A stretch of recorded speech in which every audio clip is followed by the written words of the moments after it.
Alright, so I got a cheap eBay full aluminum radiator for my 82 Trans Am.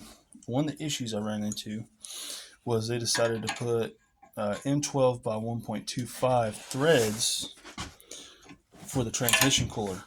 Well, no one in town carries that thread barb for me to just put a barb and a piece of rubber line to connect the hard line to it.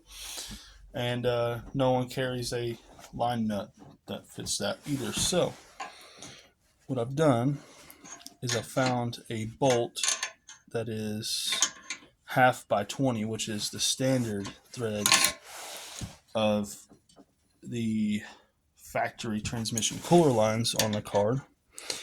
And I would have just used a tap, but a tap wouldn't have went far enough down because they have that full taper at the entrance. I could have just cut a tap down, or I could have got a bottoming tap or blind tap, whatever you call those. But instead, I put little cuts with the angle grinder into this, and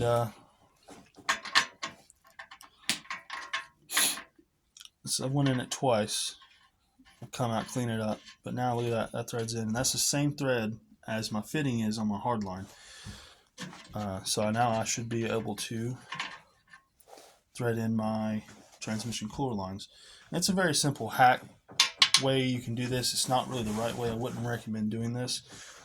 And the reason why I say that is because if these threads fell, you know, you driving down the road, you dump transmission fluid out, and then boom, you burn up a trans. And I don't know if you guys know, but 704, 350 turbo, stuff like that, any automatic trans, you pump out all the fluid out of it and you keep driving on it, it will overheat very rapidly, and it will just cook the pump or the clutches and or all of it together at the same time. So make sure you get a good solid seat. So when I thread this on, the actual flange nut, I'm going to make sure that the line doesn't move, because as long as it compresses down in there, it'll create a seal. But don't just go ramming threads that are close into each other, and then you'll just end up cross-threading it and it won't seat. So you want to try to make the threads work better first, like I am. Or just get the right fitting, or don't buy cheap eBay radiators from China. So I didn't realize this. They don't really list it. So I'm not at fault here, but I need a radiator because the old one has a hole in it, which I was just going to use the old one. It's a stock 305 car, so I don't really care. It'll work. It would have worked fine, but I got this one pretty cheap.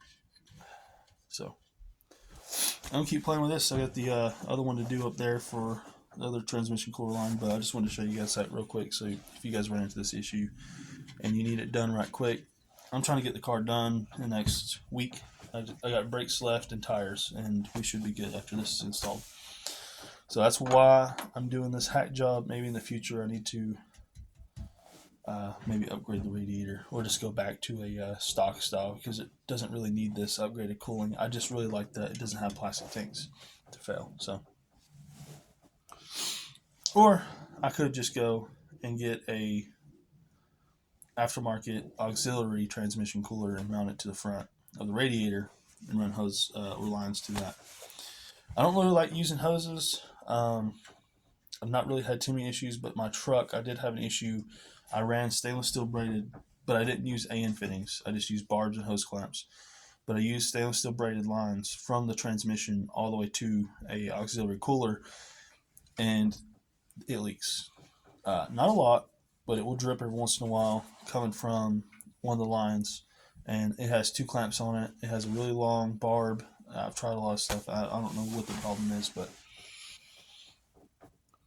I like to use hard lines, so that's why I'm going through all this, is so I can keep the hard lines coming all the way from the transmission going straight into the radiator, and no rubber in between at all.